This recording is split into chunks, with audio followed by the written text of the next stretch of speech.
All right. He's on his way. He works overnight and schedules get kind of weird. Okay, cool. Thanks for checking. Yeah.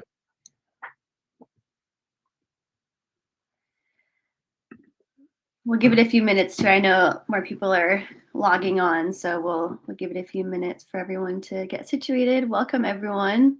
That's what I was going to say. We're in for a good treat today. This is going to be exciting, so definitely worth the wait. Yes, for sure.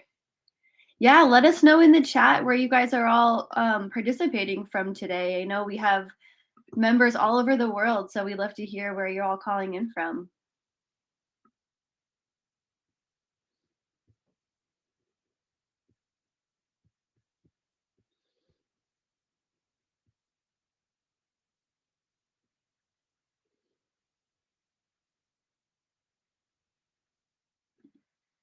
Nice. Got Virginia, Philly, Tucson.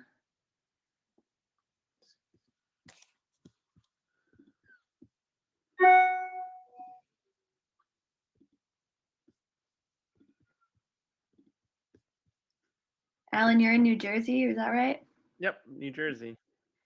Nice. Claremont, California, Merced. Wonderful.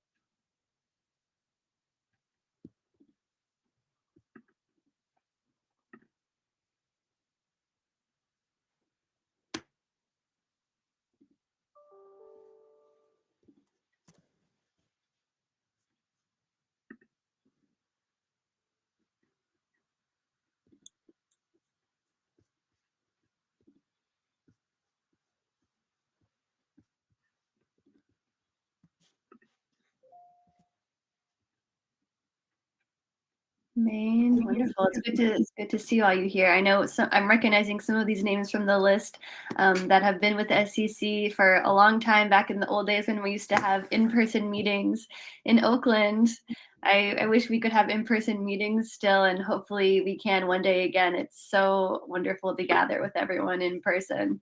It is. I'm still waiting for those times to come back as well. I was going to say the same thing. Definitely starting to see some familiar names starting to pop back in. Thank you for you all who've been following along with the Canna Talk Pharmacy series. So definitely enjoying. Hope you've been able to learn more from each one.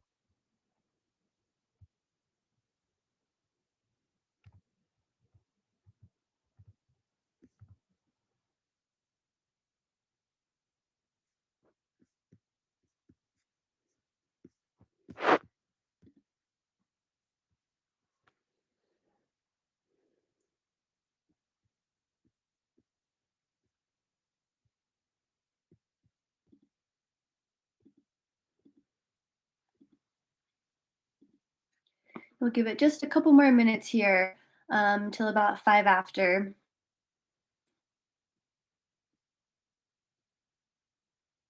Join to the right of your videos, the attendees link, and then you can toggle between the attendees and the chat. If you have any issues with the chat during the presentation, just try refreshing your browser. That should work. Or you can always email me, Christine@cannabisclinicians.org, if you have a question.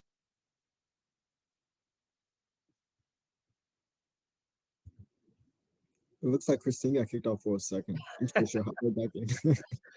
Gotta love technology.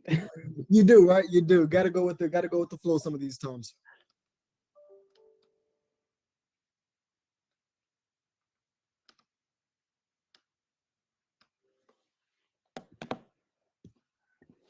I was having some connectivity issues with my Wi-Fi. I'm not sure if y'all caught all of that. We did. We heard what you were saying. Okay, cool. Thanks. Yeah, all is well. All is well. Perfect.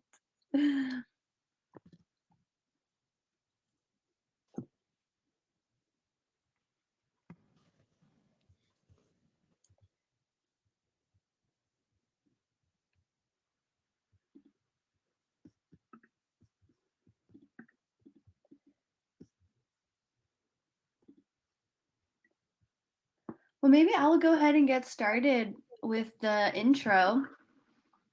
And yeah, I wanna be respectful of all your time. I know you have taken precious time out of your busy day to be here with us.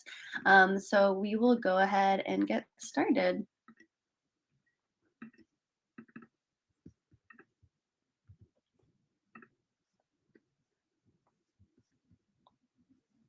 So welcome everyone. We're thrilled to have you all here for this new episode of Canna Talk Pharmacy Edition. As you know, today we're going to be discussing Dr. Codi Peterson's 2 modules that he has in this curriculum. And we'll be looking forward to hearing from him soon. We just launched this cannabis pharmacy curriculum a couple weeks now, so it's still really new. I know we've had a lot of great feedback from it. So I'm glad that you're all enjoying the courses, and please feel free to send these to your pharmacist colleagues who might be interested in furthering their education on medical cannabis. The Society of Cannabis Clinicians is a membership-based organization. We focus on putting education out to medical professionals and hosting events every month so that we can really build a global community of clinicians to come together and ask the questions that you're not really able to discuss potentially with your colleagues down the hall, especially if you're in academic institution or a large hospital setting. So the Society of Cannabis Clinicians is a 501c3 nonprofit. We were founded in 1999. Our goals are to share scientific research and clinical evidence, develop practice standards, provide continuing education, defend and expand clinicians' rights to discuss medical cannabis with their patients. We now have members in over 30 different countries around the world, and we're really looking forward to bringing and supporting all of these groups locally in their own efforts that they're doing to advance the education around medical cannabis. If you're interested in joining as a member, it might be beneficial to learn about what we offer. There are not a lot of medical societies out there that focus on medical cannabis. The Society of Cannabis Clinicians is the oldest healthcare organization in the U.S. to focus on medical cannabis. So if you're looking to getting in touch with this big network of clinicians, join as a member. There's also special pricing that we have offering through the end of the year before the prices increase in January. So if you're interested, join this month to lock in that lower price. You'll receive a 20% discount on all of our education courses, free access to all of our events. That includes quarterly presentations, journal clubs, and special presentations where we invite clinicians and researchers to share their latest work. We also have a private online members forum, private online community really, that every member gets access to. So you'll be able to access the directory of all the members so you can see who's near you, reach out and organize local events. You can post clinical questions anytime you have. You can share announcements of events that you're hosting or that you're aware of, and generally just connect with the people around you and see what's going on in the field right now. We also have a practitioner map on the SCC website that is optional. If you're interested in being out there and being public, listing your clinic information, you can opt into adding your information on this map. And you'll also receive our weekly newsletter where we share cannabinoid science and, of course, announce all of our upcoming SCC events. We also have a case report submission section on the website. So if any of you are hanging on to some really interesting cases, I would encourage you to submit those on the website. If you have any questions about that, you can get in touch with me at Christine@cannabisclinicians.org. So this is the brand new cannabis pharmacy curriculum that we just launched that we'll be discussing today.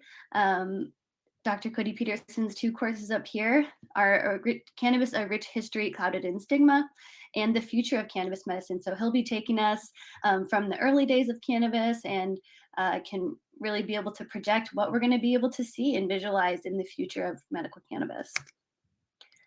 We also have a clinical training curriculum that has 23 different courses, each about an hour long. So we have these 5 basic courses that covers the background of the endocannabinoid system, the pharmacology, the botany, ethnobotany, and phytochemistry. And then the rest of the courses address specific medical conditions. So that is a great resource if you're a clinician, if you already took the 4-course pharmacy package and are interested in learning a bit more about a specific modality or malady. Also, these are open to non-clinicians as well. These were created by clinicians for clinicians, but anyone is able to purchase these. We definitely have patients who reach out who are really interested in growing their education journey and diving into the endocannabinoid system and learning a bit more about how the medicine that they're taking is working.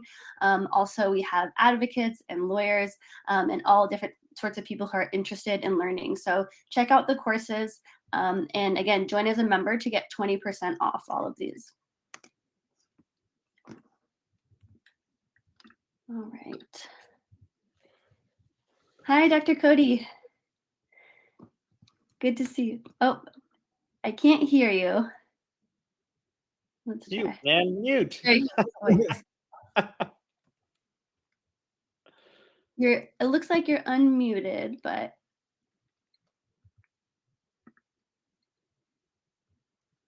How about now? Yes. He's coming in live. Okay. Yeah. Well, this is what happens when you snooze your alarm one too many times. You end up getting the microphone setting wrong. So good to see everyone. Glad to be here. So good to see you.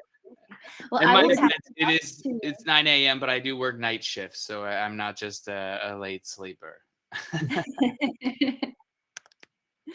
Definitely understand. Well, I will pass it off to Dr. Bobby Vincent and Dr. Alan O to get us started. Thank How are you guys? Yeah, thanks for joining us, everyone. Codi, why don't you go ahead and give a briefer about yourself? Quick 1-2 minute summary. I'm pretty sure you're probably one of the most well-known cannabis pharmacists in the space. But yeah, go ahead, talk about yourself for a bit. Thank you. We're going to keep it brief then, but short and simple. I'm Dr. Codi Peterson. I am a PharmD, as well as I have my master's in science in medical cannabis from the University of Maryland. I'm the chief science officer at the Canigma, so I'm really focused on translating information for the average person about cannabis.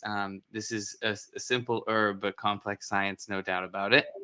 I'm also the founder of the Pharmacist Cannabis Coalition of California, the PCCC, and we're aiming to bridge the gap between the consumer, the board of pharmacy, and pharmacists, which have long been the core of medical cannabis therapy, not just in this country, but sort of around the world.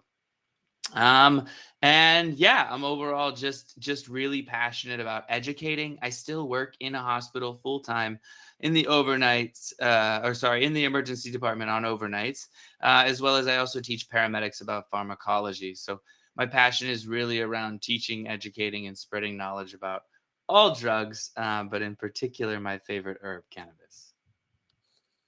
That's awesome. Well, I mean, Bobby, if you don't mind, let's just dive right into it.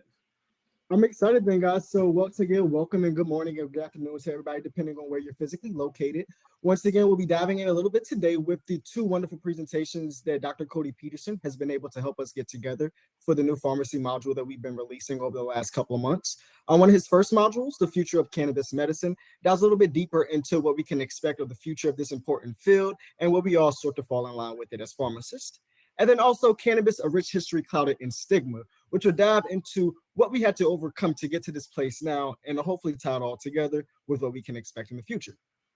So the journey of cannabis through the millennia is woven between stories of agriculture, medicine, spirituality, and recreation. The pathway to modern-day reformation requires an understanding of how political agendas shape cannabis to the polarizing topic it is today. Cannabis prohibition and subsequent war on drugs has disproportionately affected BIPOC communities. Stigmatization of cannabis and its consumption continues to exist today, and it's a multifaceted issue. So let's go ahead and dive in now that we've had a little bit of an introduction. And in your own words, Codi, tell me what makes this module so unique and special for you, and what inspired you to get the important information about the pharmacy community. And this is going to be more so touching on the stigmas or the rich history that cannabis comes from. Yeah, totally. So I think for me, what's that? Oh, I'm having network issues. Great. So I think for me, what makes this module special is the perspective that we've brought. There are a lot of courses on cannabis history, some of them exceptionally well done.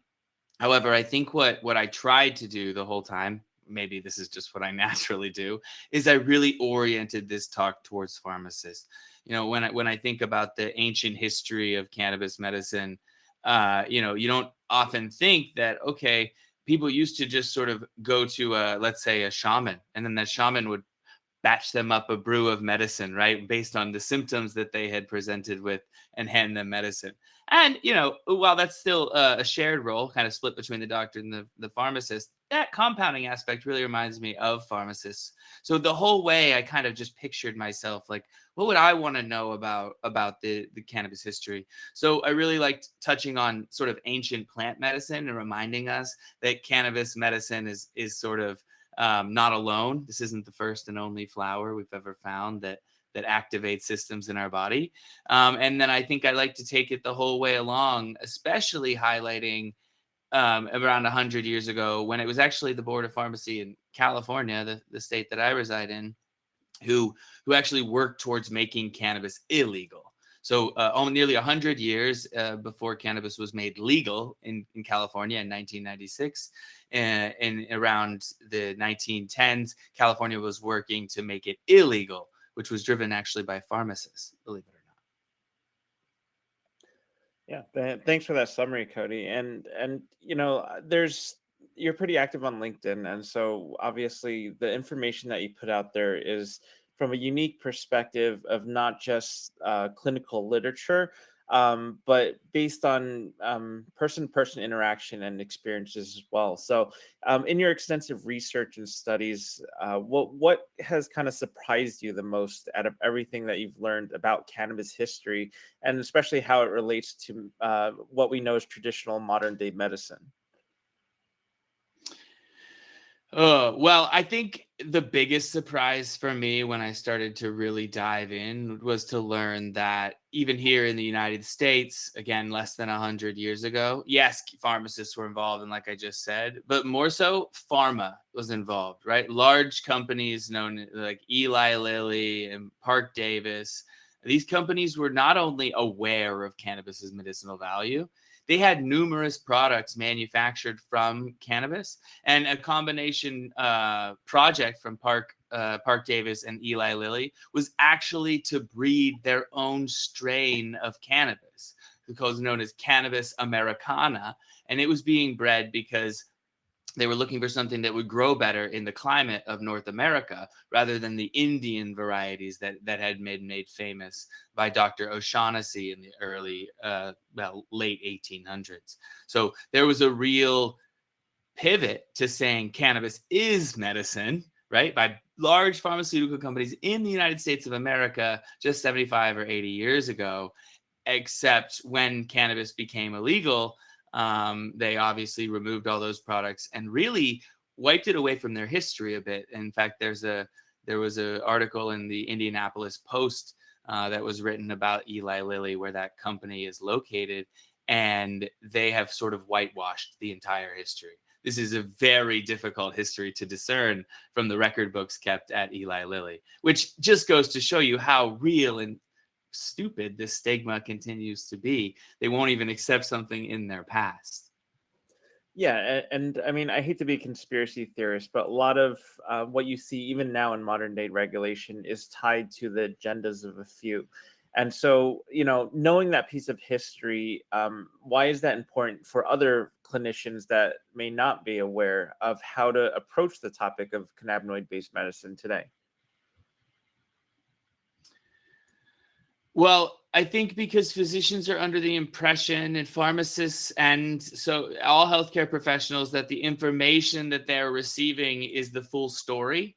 And for whatever reason, because of the way money drives the world, unfortunately, this part of history has been shielded from those who need to know. A great example of this is the pharmacists and doctors who are graduating today still less than 10%, maybe 20% are only learning about the endocannabinoid system, the system that is in you and the birds and the lizards and the dogs, and keeping all of us in balance, running off the fuel in our diets, somehow is being left out of the physician's curriculum, the master regulatory system.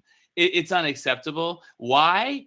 Oh man, now we're gonna get into political discourse. I'm not gonna start to speculate that, but I know that it needs to change, and this is why I'm on a mission to do courses like these, a mission on the Kenigma and PCCC to get the information out there and just sort of destigmatize the conversation so people can accept this for what it is, which is an herb. By the way, that's my little picture. I love Canva. And I was going to say, kind of speaking and highlighting with some of the histories that you've spoken about, we can also dive into some of the different histories of cannabis tied into different religious or spirituality activities. So I wanted to see, after highlighting the disparities of different religious groups and their stances on cannabis consumption, what do you think the cross-section of spirituality and mental health looks like in modern times, and how is cannabis going to impact their conversation? I think cannabis has already impacted the conversation.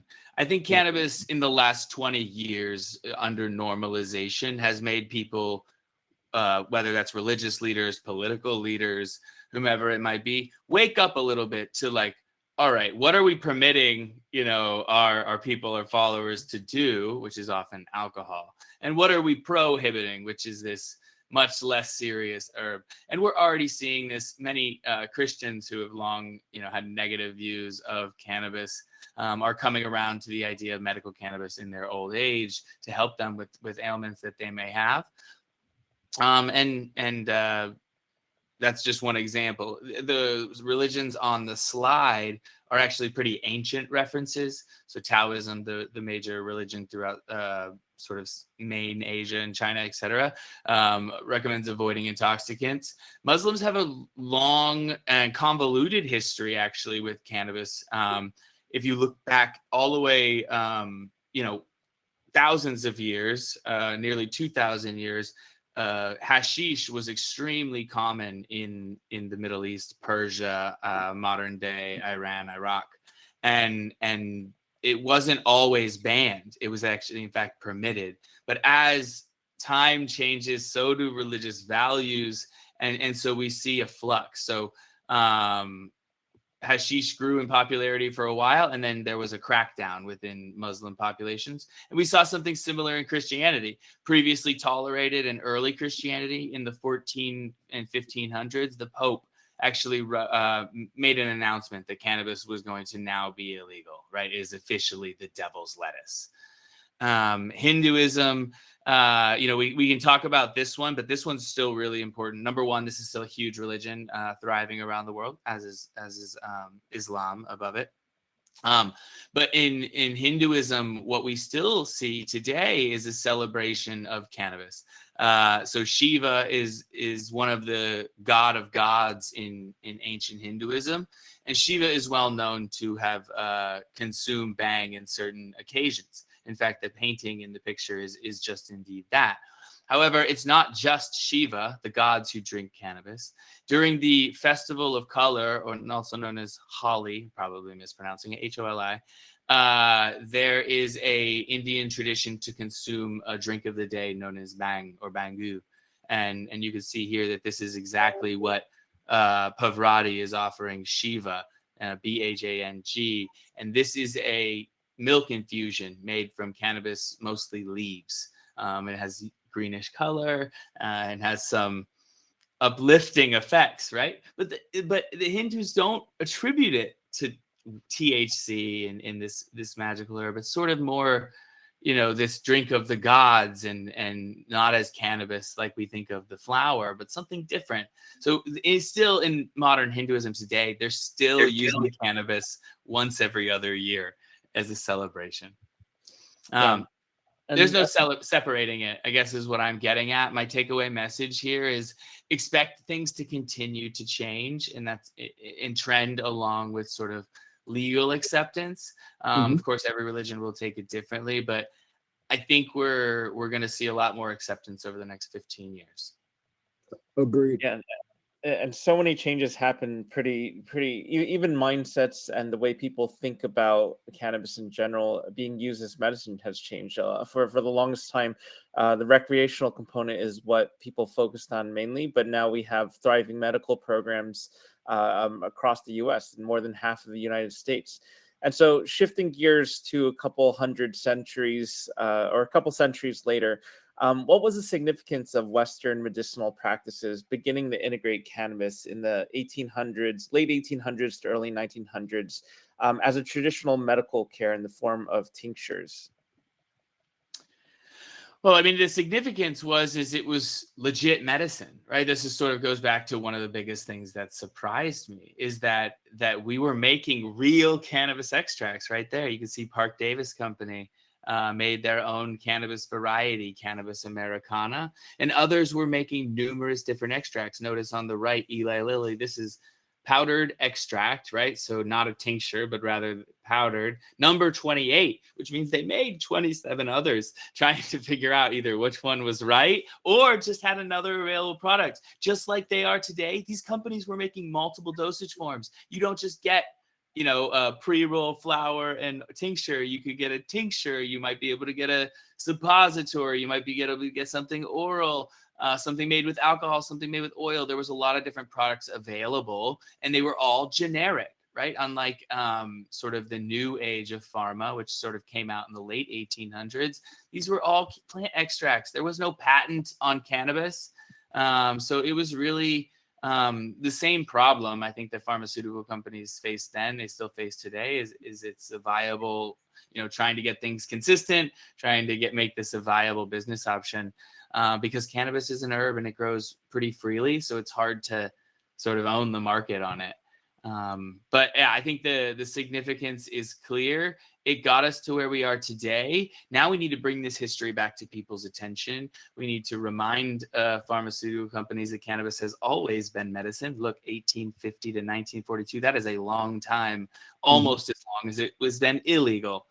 And I guess if you count California going legal in 1996, it's probably a little bit shorter amount of time from prohibition to that. So I think it's just a really impressive history, one that should remind everyone. And it also is a reminder that, medicine doesn't have to be new. A lot of the medicine we're still finding today comes from plants. And it's going to continue to be that way because nature has been evolving on this earth for millions of years, figuring out defense mechanisms to solve these problems, whilst we're just trying to, piece it all together. So I think that the future is bright for cannabis medicine. And I think that these products, even though they've been wiped from history, sort of laid that foundation. I was going to say that's a great piece as well. I know you just spoke very briefly in the pharmacognosy and how the development of so many medications started with the actual plant root. That's actually a very important note that's included in one of his modules. So if you do get the opportunity to read along or to follow along with one of his modules outside of today's call, that'll be something you have the opportunity to learn a little bit more about as well. One of the other important topics that I heard you mention as well, Dr. Peterson, was the idea of the conversation of the illegality of cannabis. So as we continue to move along the timeline of cannabis prohibition, working to where we are now, I want to have some conversations about what the actual prohibition period was through U.S. policy and the impact it had on society. Are you able to touch on some of the key events and policies that changed the course of cannabis and how it was being used as a medicine and pretty much the timeline to where we are now? Yeah, absolutely. Now, admittedly, I have a good memory, but sometimes names can miss me, so I might screw up one of these acts. But if you're generally looking at the time frame, notice 1850 is when this medication was added to the pharmacopoeia. That was just shortly after Dr. William O'Shaughnessy, a classically trained Irish physician who went to India to care for British leaders or the viceroys. And while he was in India, stumbled across a book written by a Portuguese man a few hundred years earlier that had completely uncovered cannabis history. So that Portuguese man is De Orto, D''O''Orta. And that book was really focused in on how cannabis medicine could be used for a lot of our modern maladies. When Dr. O'Shaughnessy, a couple hundred years later, went back to India, he found that this Portuguese physician had already written the book, discovered it, began to apply cannabis medicine, sent news back to the British Isles, which rapidly transported around the world. So I think we want to talk about that. William O'Shaughnessy, 1940s, that really brought information and sort of rejuvenated cannabis medicine in the West. Then from that point on, it was up to pharmaceutical companies. There was no FDA, there was no DEA at this time. So pharmaceutical companies sort of got the idea and ran with it, and were selling all of their tinctures primarily out of pharmacies. Apothecaries were carrying this product, and at this time, you didn't necessarily need a physician's prescription for cannabis medicine either. You simply walked into the apothecary and ordered what you want. So I guess that's a little framework. Then kind of chugging along to 1942, another extremely pertinent date. That was the year that the USP, the United States Pharmacopoeia, decided to remove cannabis from its pharmacopoeia. So to remove it from its listings. Now, this is the list, a compendium of all the medicines available for doctors to prescribe. And cannabis was proposed and then removed. However, I think it's important to point out that physicians, including the American Medical Association, were advocating to keep cannabis medicine on the USP. Unfortunately, political powers and winds blow quite strong, and then it was lost. Now, cannabis didn't go away. Cannabis has been around for 8,000 years. So 1942, when the government said no more, it didn't just drift away. And it had its role sort of in counterculture and all of that good stuff in the 1960s, leading to a lot of political discourse and upheaval. And President Nixon at that time in 1969 did not care for that very much. So he declared war on drugs, and he just said that dangerous drugs were public enemy number one. And I tried. So at that time, cannabis went from being a only prescribable substance and sort of illegal to get your hands on. It was complicated, to fully illegal. And at that time, he was able to switch, incarcerate individuals who were smoking cannabis, which just so happened to be the hippies, which made it very easy to put these individuals in jail. I guess I kind of skipped over some of the important parts in 1942, where there were a lot of racial undertones around sort of getting cannabis made illegal. But we can kind of jump past that, as I'm sure we'll come about it later. So then we're in 1970s. Nixon makes cannabis illegal. And then for the next couple decades, there's a war on drugs. People are going to prison for selling marijuana. And this is in particularly a problem in black and brown communities, where there's a much higher cannabis use rate, particularly in the 1970s. So we start to see the war on drugs really disproportionately affect those individuals of color who already, and for many hundreds of years, were enjoying this plant. Yeah, and that ties into our question of our next question. Like, the topic of social, economic, and health equality doesn't come up enough in conversations with healthcare practitioners. How do you think highlighting that field, war on drugs, can help facilitate that conversation? I think it has to be front and center. If we have, if we look at the numbers, and I do in the presentation, please, if you haven't taken it, I highly recommend that you do.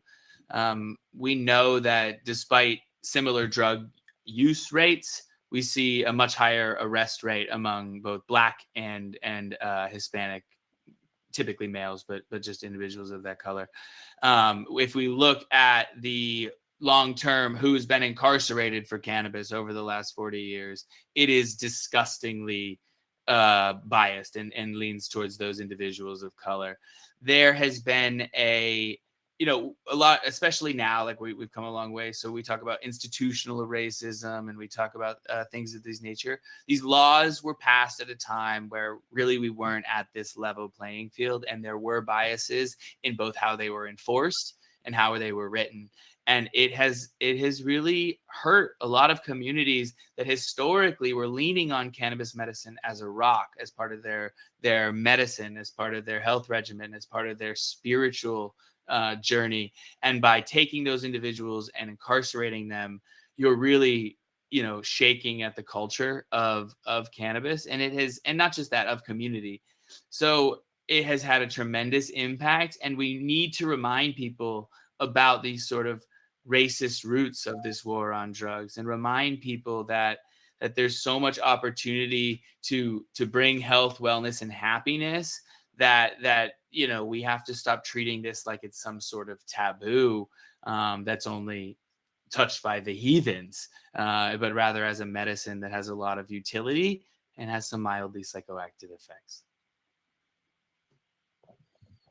No, definitely. Thank you for those points, Cody. I was going to say, before we went on to the next module and begin to dive a little bit deeper into the future of cannabis, were there any last thoughts or takeaway points that you'd like to share with the audience about the module of cannabis, a rich history, cloud, and stigma?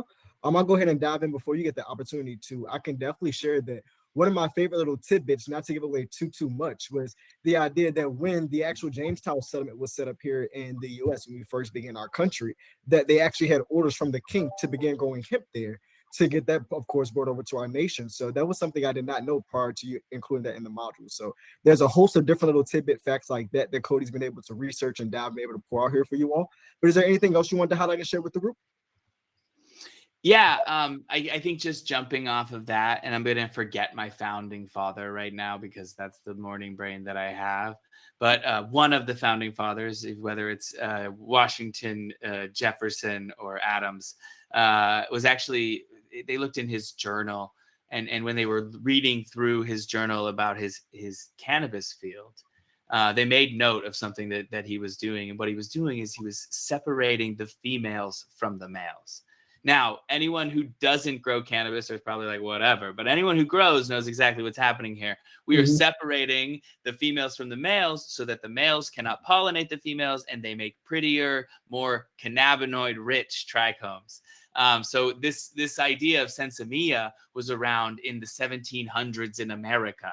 So you know, we have lots of knowledge that was lost because of this prohibition, and we're still continuing to discover some of these things that our ancestors knew.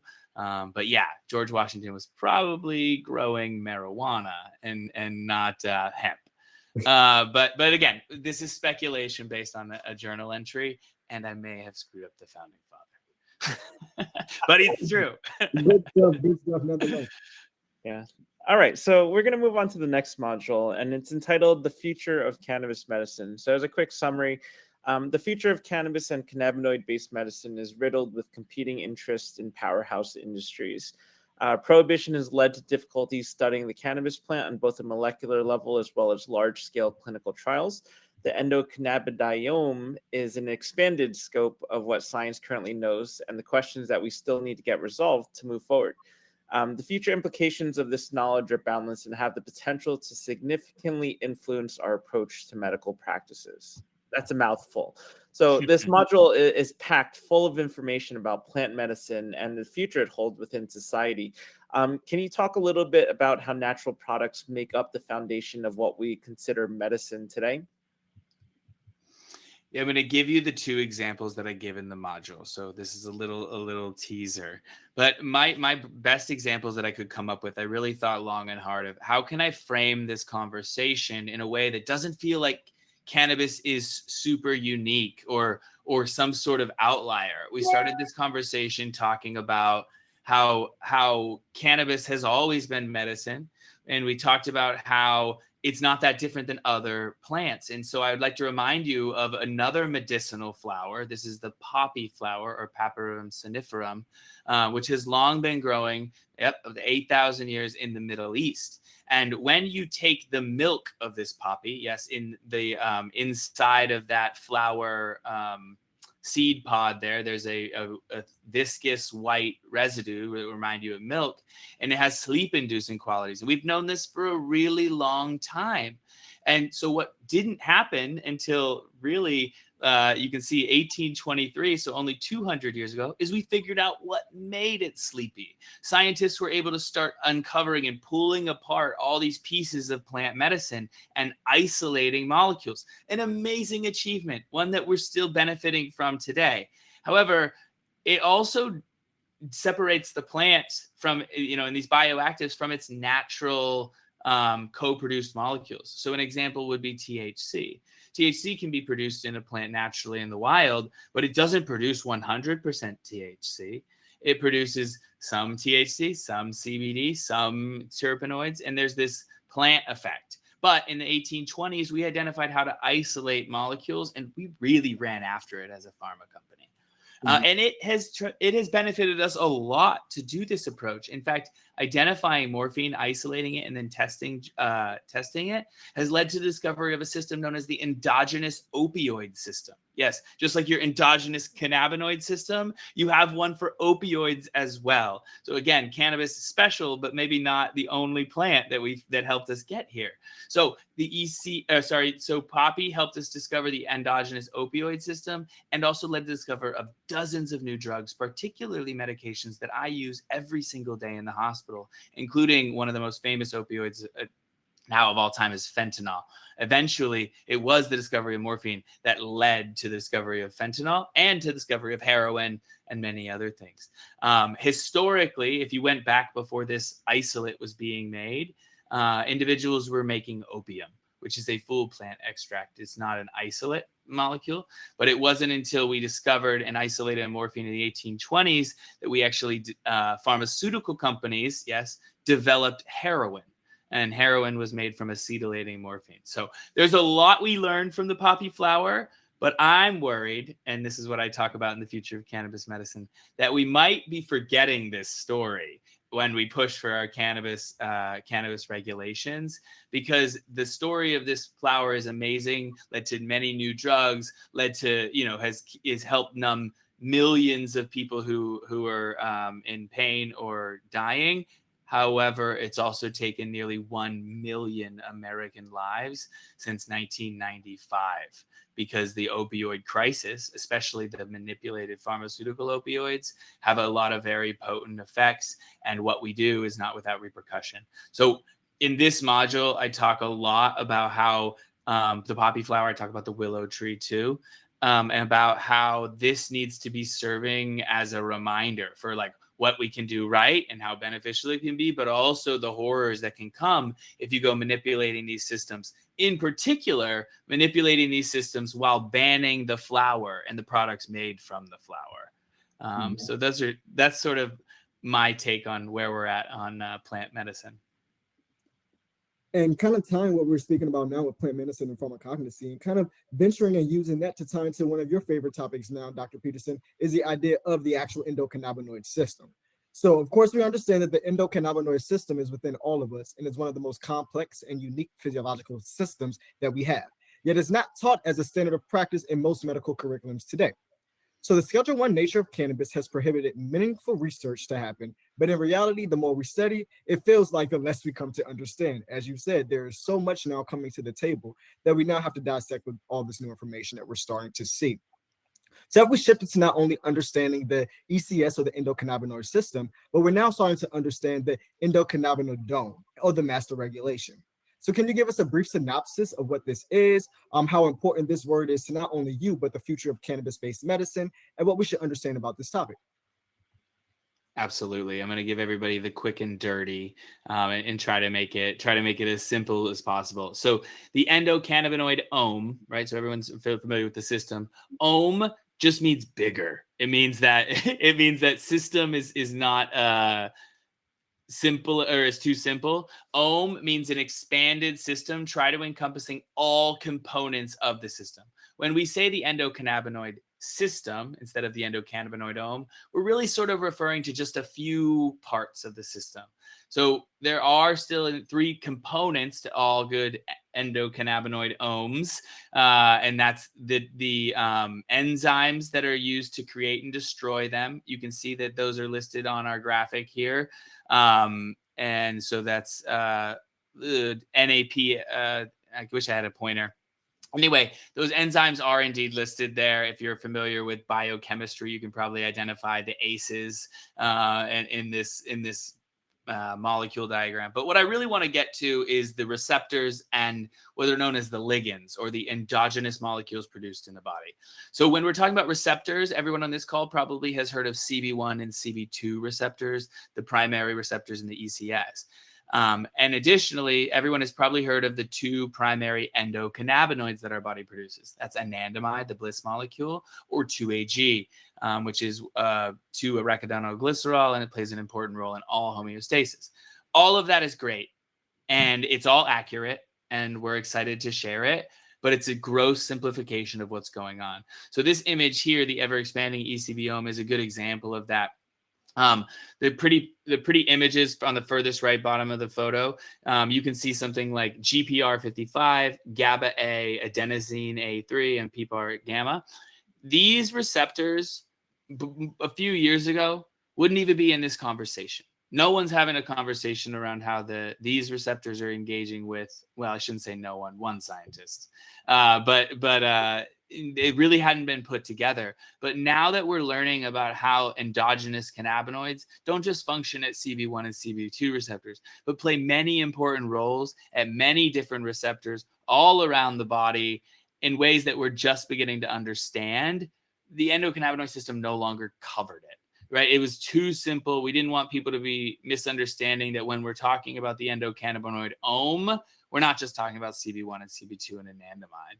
So that's sort of the simplest way I can put it. We have learned so much that we need to zoom out and reframe the image to understand how critical the ECS is to human physiologic. And the reason is, this is not just in humans, it's in all living animals, and it uses the fats in our cells, the fats from our diet, to create balance. And it does it all over the body. It does it all with all different fats, and the fats in your diet will actually drive what your endocannabinoid system has to work with, which means what it's going to do. So this is an incredibly important system for the individuals to understand, and it's driven through fats. Awesome. Thanks for that summary. I mean, it's impossible to talk about in 2 minutes or less, but you did a pretty good job of summarizing. Trying. So moving on, hot topic of the day, synthetic and semi-synthetic cannabinoids. So they've recently become a large part of debate, state by state piecemeal regulation, trying to enforce. But pretty much these isolated chemical molecules are federally, quote unquote, legal under the 2018 Farm Bill. But the question of loopholes and violation of the spirit of law have fallen into question. Practitioners in states that don't have legalized medical or adult use cannabis programs are beginning to see these more frequently. So what are some general warnings or precautions that need to be taken in consideration of these conversations? Oh, what an interesting time to be alive, right, gentlemen? Like, Mhm.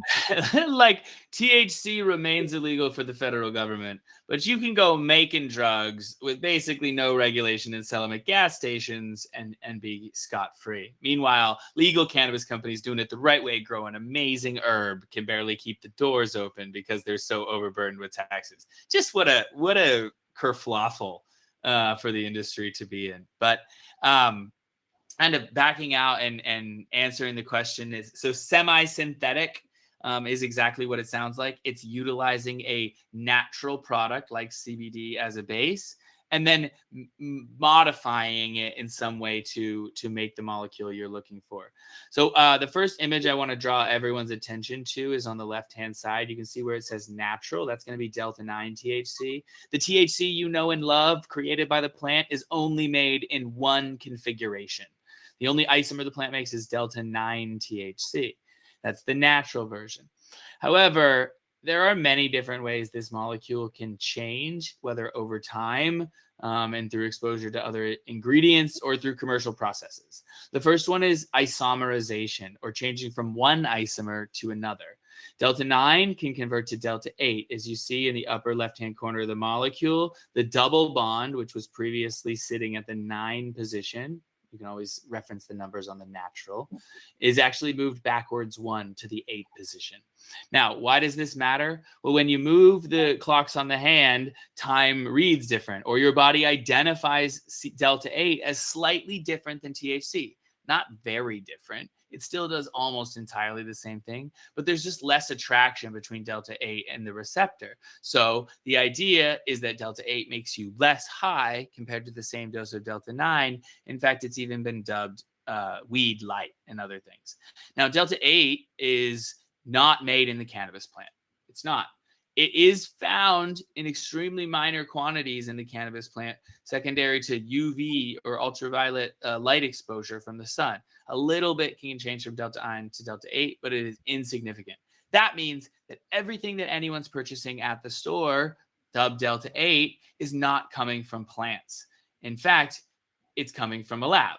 Now, what the process is to make that is not always clear, but typically this is going from CBD to delta 8 THC, because CBD is super available, super cheap. And then delta 8 is technically legal under the 2018 Farm Bill, where delta 8 was not specifically called out, therefore has fallen into a gray area. So many manufacturers are taking CBD and creating delta 8 in a semi-synthetic process. The problem is that these molecules are not one-dimensional. They're not pretty like they are looking at that image up there. They're in 3 dimensions. So I'm going to do a little finger puppet thing for everyone and hope they can see. So if you look at THC has a very rigid 3-ring structure. If I have these fingers together forming 3 rings, I can't manipulate them. There's no way I only get 3 rings. However, if I change that to having 2 rings on each side connected in the middle, I can spin in 3 dimensions, different directions. Now, it's not a very good visual example. Thank you for bearing with me. But the point was, you have to understand that when you're taking CBD and converting it, you can produce things in the process, and things that we don't necessarily want, nor have ever been tested in humans. And there can be concerns around what that can do to your master regulatory system. So I just wanted everyone to kind of understand what's happening here and what the differences are, why we're concerned. My primary concerns is around contamination. I'm not convinced these products are being put through the proper cleaning up processes to produce a really clean delta 8 isolate product. What's more than likely happening is these products are making it onto the market with contaminants. They're making it onto the market with delta 9, right? Not just delta 8, and with heavy metals from the processes and so much more. And there's no regulations. So my issue isn't so much with delta 8 as a molecule. It's the process of getting there. And the same thing can be said about CBN. This is likely the way most people are making CBN. And then there is one other type of cannabinoid that's synthetic. It's hydrogenation. In the same way that you can hydrogenate oil to make margarine, you can hydrogenate THC to make HHC. And so that product is on the market, is available, is technically legal, but is mostly unstudied in humans. Last thing I want to point out really quick, you know what? Maybe we move along past THCO acetate. If you guys want to learn about THCO, take the course, or I don't know, I've done a couple of videos on it. Make sure you follow me, all that good stuff. I was going to say, it's so much good information today. I know people are getting some good takeaways from our conversation. But it kind of shifts into a different avenue now. We know that cannabis is a very controversial topic just looking through the lens right now. So as healthcare practitioners, healthcare providers, or as pharmacists, or whatever you would like to identify as, can you kind of touch on how it is to navigate this intersection of science, medicine, policy, social justice, agriculture, and how we can continue to do this safely moving forward? The way we do it safely moving forward. Well, the good news is we're safer today than we've ever been as healthcare professionals talking about cannabis. This tide has finally turned. So if you're watching this and you're a pharmacist and you feel alone, you're not alone. And if you're a doctor, you're so far from alone. We have a emerging interest in cannabis medicine and psychedelic medicine. And this is because people really don't see the current options as all that helpful. And so there is a big push to move back towards plants, to move back towards a health and wellness mentality rather than sort of the take this pill mentality. So there is a lot of markets that cannabis is going to enter, penetrate, enhance in the future. But these are sort of the 5 different avenues that I saw sort of in the future. Expect these sort of 5 different avenues in many different iterations. But yeah, so for me, it's about getting healthcare professional education, right? So ideally, we need healthcare professionals being trained about the endocannabinoid system in cannabis medicine in med school, in pharmacy school. It doesn't have to be an extensive class. They don't need to be experts in cannabis, but they need exposure. They need to destigmatize it. And then everyone needs to be on the same page that, okay, yeah, this can be medicine when applied thoughtfully, instead of, oh, you can't be medicating with that. It's not a pill. I didn't prescribe it, which is too close-minded. Wow, that's great. I mean, there's so much to unpack in these two modules, and but at the end of the day, what are some closing remarks, takeaway messages that you want the audience to hear about the future of cannabis, and what excites you the most about it personally? Yeah. So what I want, takeaway message. I guess I'll give a little bit of my opinion here. I believe we need multiple markets. I think that the only way forward to get both to destigmatization and to sort of help quell the black market demand for psychoactive cannabinoids is to just fully allow adults to have access to this herb. You can't prohibit a plant. It grows in people's gardens. They grow it in national forests. We have to move away from this idea that we are going to be able to control the plant in that way. Then what we need to do is we need to gear up healthcare professionals to start servicing patients, right? Not customers through a dispensary, but rather patients who are looking for a specific variety, a specific product. They can get that product. They can talk to a healthcare professional who knows about that product. They have right to privacy, and all these other things that we've assured with medical rights should be included in medical cannabis. So normalizing medical cannabis, legalizing adult use cannabis. And the other thing I want everyone to be aware of is the ECS is not going away. In fact, it's coming into vogue. There's a lot of focus on modern medications, on how it affects the endocannabinoid ohm. In fact, I just read a study about a drug targeting PPAR receptors, as we learned earlier, which is part of the system. We are on the precipice of change and understanding this lipid signaling system much further than we've ever been. It will continue to change rapidly.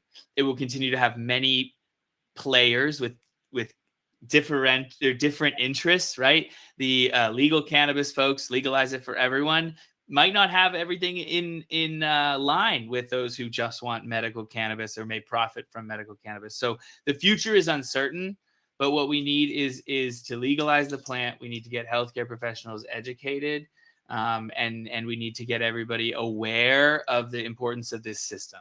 If we can do those three things, things will start to change. People will just naturally connect the dots, and I think that's where we need to go. So that's kind of what I want to leave people with. The other thing I want to leave people with is I guess it's not people who make this decision, but let's keep in mind, we don't want cannabis to go the way of opioids. We're already playing with manipulating molecules in labs and selling them on the streets. THCO, THCP. We're changing molecules artificially and sending them out to the street. We've already done this with opioids, and we've already been down this road.